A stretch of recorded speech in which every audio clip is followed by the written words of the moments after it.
आज तो भैया मूंग की बर्फी खाने को जी नहीं चाहता। ये साग तो बड़ा ही चटकीला है। मैं तो नहीं नहीं जगन्नाथ, उसे 2 बर्फी तो जरूर दे दो। ना ना ना, क्या करते हो, मैं गंगा जी में फेंक दूंगा। लो, तब मैं तुम्ही को उल्लेट देता हूं। ललित ने कहकर किशोर की गर्दन पकड़ ली। दीनता से भोली और प्रेम भरी आंखों से चंद्रमा की ज्योति में किशोर ने ललित की ओर देखा।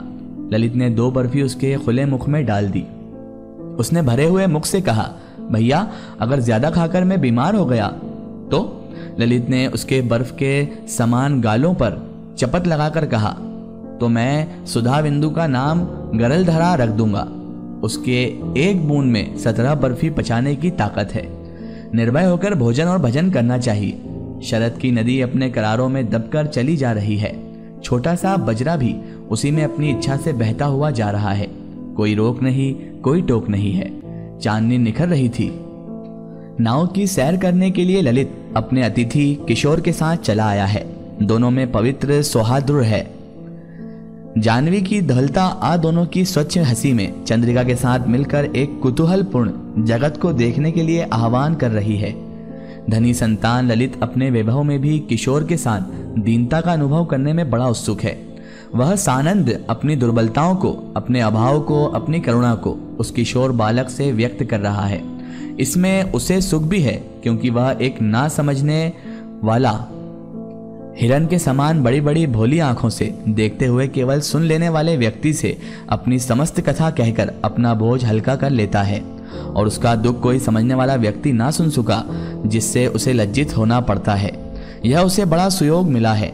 ललित को कौन दुख है, उसकी आत्मा क्यों इतनी गंभीर है, यह कोई नहीं जानता, क्योंकि उसे सब वस्तु की पूर्णता है। जितनी संसार में साधारणता चाहिए, फिर भी उसकी नील निरद माला सी गंभीर मखा करती कभी कभी उदासीनता बिजली की तरह चमक जाती है। ललित और किशोर बात करते करते हंसते हंसते अब थक गए हैं। विनोद के बाद अवसाद का आगमन हुआ। पान चबाते ललित ने कहा, चलो जी अब घर की ओर चला जाए। मांझियों ने डाढ़ लगाना आरंभ किया। किशोर ने कहा, भैया कल दिन में इधर देखने की बड़ी इच्छा है। बोलो कल आओगे? ललित चुप था। किशोर ने कान में चिल्लाकर कहा, भैया कल आओगे ना? ललित ने चुप्पी साध ली। किशोर ने फिर कहा, बोलो भैया, नहीं तो मैं तुम्हारा पैर दबाने लगूंगा। ललित पैर छूने से घबराकर बोला, अच्छा तुम कहो कि हमको किसी दिन अपनी सूखी रोटी खिलाओगे। किशोर ने कहा, मैं तुमको खीर मोहन दिलखुश। ललित ने कहा, ना ना ना, मैं तुम्हारे हाथ से सूखी रोटी खाऊंगा। बोलो स्वीकार है? नहीं तो मैं कल नहीं आऊंगा। किशोर ने धीरे से स्वीकार लिया। ललित ने चंद्रमा की ओर देखकर आंख बंद कर ली। बरौनियों की जाली से इंदु की किरणें घुसकर फिर कौर में से मोती बन बनकर निकल भागने लगी। यह कैसी लीला थी। 25 वर्ष के बाद कोई उसे अघोरी कहते हैं। कोई योगी मुर्दा खाते हुए किसी ने नहीं देखा है, किंतु खोपड़ियों से खेलते हुए, उसके जोड़ की लिपियों को पढ़ते हुए, फिर हंसते हुए कई व्यक्तियों ने देखा है। गांव की स्त्रियां जब नहाने आती हैं, तब कुछ रोटी, दूध, बचा हुआ चावल लेती आती हैं। पंचवटी के बीच में झोपड़ी में रख जाती हैं। कोई उससे यह भी नहीं पूछता कि वह खाता है या नहीं खाता। अघोरियों से अधिकतर लोग डरते ही हैं और अघोरियों से दूर रहते हैं, क्योंकि उनको पता है कि अघोरी से भिड़ना या बात करना मुसीबत मोल लेने के बराबर समझा जाता है। अघोरी अपनी तांत्रिक विद्या से किसी का फायदा भी कर सकता है और किसी का नुकसान भी। अघोरी तपस्या कोई मामूली तपस्या नहीं होती। अघोरी एक बहुत ही खतरनाक और प्राचीनतम तपस्या है, जिसे करने के बाद इंसान नहीं रहता, बल्कि वो एक अजीबोगरीब चीज में बदल जाता है। जो उससे बुरा कहे उसका बुरा जरूर होता है, और जो उससे भला करे उसका भला भी जरूर होता ही है। अघोरियों से अधिकतर लोग दूरी बनाकर ही रखते हैं, क्योंकि अघोरी वक्त आने पर श्राप दे दे तो फिर इंसान को उस श्राप से कोई नहीं बचा सकता। और अघोरी विद्या ऐसी विद्या है जिसमें भला करने के साथ साथ बुरा भी किया जा सकता है। आपने भी शमशान घाट में या फिर कई नदियों के तट पर अघोरियों को देखा होगा। अघोरी बड़े ही खतरनाक दिखते भी हैं। वो इसलिए दिखते हैं क्योंकि वो शमशान की राख अपने जिस्म पर मले हुए होते हैं, और उनका काम बड़ा निराला होता है, जिसकी वजह से कई लोग अपना काम बनवाने के लिए भी उनके पास जाते हैं। उनकी तपस्या बड़ी विलीन और बड़ी कठिन भी होती है, लेकिन बड़े कठिन परिश्रम के बाद वो अपनी तपस्या को पूर्ण करके एक अघोरी बन जाते हैं, जिसके बाद उन्हें न खाने पीने की परवाह रहती है, ना ही पहनने की, ओढ़ने की। सिर्फ और सिर्फ वो खुले आसमान के नीचे अपना जीवन व्यतीत करना चाहते हैं। बहरहाल ये जो अघोरी था ये भी किसी से बात नहीं करता था। कोई उससे पूछता भी नहीं था कि वो खाता है या नहीं। किसी स्त्री के पूछने पर बाबा आज कुछ खाओगे, अघोरी बालकों की सी सफेद आंखों से देखकर बोल उठता माँ। युवतियां लज्जा जाती, वृद्धाएं करुणा से गदगद हो जाती और बालिकाएं खिलखिलाकर हंस पड़ती।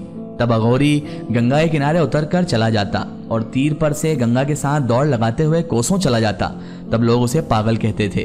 किंतु कभी कभी संध्या को संतरे के रंग से जब जाह्नवी का जल रंग जाता है और पूरे नगर की 8 कलियाओं का प्रतिबिंब छायाचित्र का दृश्य बनाने लगता है, तब भाव विभोर होकर कल्पनाशील भावुक की तरह वही पागल निर्निमेष दृष्टि से प्रकृति के अदृश्य हाथों से बनाए हुए कोमल कारीगरी के कमनीय कुसुमों को, नन्हे से फूल को बिना तोड़े हुए उन्हीं घासों में हिलाकर छोड़ देता है और स्नेह से उसी ओर देखने लगता है, जैसे वह उस फूल से कोई संदेश सुन रहा हो। शीतकाल है, मध्याह्न है, सवेरे से अच्छा कोहरा पड़ चुका है। 9 बजने के बाद सूर्य का उदय हुआ। छोटा सा बजरा अपनी मस्तानी चाल से जाह्नवी के शीतल जल में संतरण कर रहा है। बजरे की छत पर तकिए के सहारे कई बच्चे और स्त्री पुरुष बैठे हुए जल विहार कर रहे हैं। कमला ने कहा भोजन कर लीजिए, समय हो गया है। किशोर ने कहा बच्चों को खिला दो, अभी और दूर चलने पर हम खाएंगे। बजरा जल से कल्लोल करता हुआ चला जा रहा था। किशोर शीतलकार के सूर्य की किरणों से चमकती हुई जल लहरियों को उदासीन अथवा स्थिर दृष्टि से देखता हुआ न जाने कब की और कहाँ की बातें सोच रहा है। लहरें क्यों उठती हैं और विलीन होती हैं? बुदबुद और जल राशि का क्या संबंध है? मानव जीवन बुदबुद है कि तरंग? बुदबुद है तो विलीन होकर फिर क्यों प्रकट होता है? मलिन अंश फेन कुछ जल बिंदु से मिलकर बुदबुद का अस्तित्व क्यों बना देता है? क्या वासना और शरीर का भी यही संबंध है? वासना की शक्ति कहाँ कहाँ किस किस रूप में अपनी इच्छा चरितार्थ करती हुई जीवन को अमृत गरल का संगम बनाती हुई अनंत काल तक दौड़ लगाएगी। कभी अवसान होगा, कभी अनंत जल राशि में विलीन होकर वह अपनी अखंड समाधि लेगी। हैं क्या सोचने लगे? व्यर्थ की चिंता। ओह, नवल ने कहा बाबा ऊपर देखो, उस वृक्ष की जड़ें कैसी अद्भुत फैली हुई हैं। किशोर ने चौंक कर देखा, वह जीर्ण वृक्ष कुछ अनोखा था। और भी कई वृक्ष ऊपर के करारे को उसकी तरह घेरे हुए हैं। यहाँ अघोरी की पंचवटी है। किशोर ने कहा नाव रोक दे, हम यही ऊपर चलकर ठहरेंगे, वहीं जलपान करेंगे। थोड़ी देर में बच्चों के साथ किशोर और कमला उतरकर पंचवटी के करारे पर चढ़ने लगे। सब लोग खा पी चुके, अब विश्राम करने नाव की ओर पलटने की तैयारी है। मलिन अंग किंतु पवित्रता की चमक, मुख पर रुक्षकेश कोपिनधारी एक व्यक्ति आकर उन लोगों के सामने खड़ा हो गया। मुझे कुछ खाने को दो।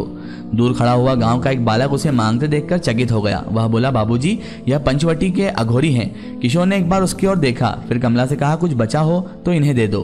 कमला ने देखा तो कुछ पराठे बचे थे, उसे निकाल कर दे दिया। किशोर ने पूछा और कुछ नहीं है? उसने कहा नहीं। अघोरी उस सूखे पराठे को लेकर हंसने लगा, बोला हमको और कुछ ना चाहिए। फिर एक खेलते हुए बच्चे को गोद में उठाकर चूमने लगा। किशोर को बुरा लगा, उसने कहा उसे छोड़ दो, तुम चले जाओ। अघोरी ने हताश दृष्टि से एक बार किशोर की ओर देखा और बच्चे को रख दिया। उसकी आंखें भरी थी। किशोर को कुतूहल हुआ, उसने कुछ पूछना चाहा, किंतु वह अघोरी धीरे धीरे चला गया। किशोर कुछ अव्यवस्थित हो गए। वह शीघ्र नाव पर सबको लेकर चले आए। नाव नगर की ओर चली, किंतु किशोर का हृदय भारी हो गया था। वह बहुत विचारते थे, कोई बात स्मरण करना चाहते थे, किंतु वह ध्यान में नहीं आती थी। उनके हृदय में कोई भूली हुई बात चिकोटी काटती थी, किंतु वह विवश थे, उन्हें स्मरण नहीं होता था। मात्र स्नेह से भरी हुई कमला ने सोचा कि हमारे बच्चों को देखकर अघोरी को मोह हो गया था, तो हमें बच्चों का नजर उतारनी चाहिए। बच्चों की नजर तो उतर गई, लेकिन किशोर उसके बाद बीमार पड़ गए और बड़ी मुश्किल से फिर वो सही हुए। ये सब हुआ था उस अघोरी के कारण, उसे गलत बोलने के कारण।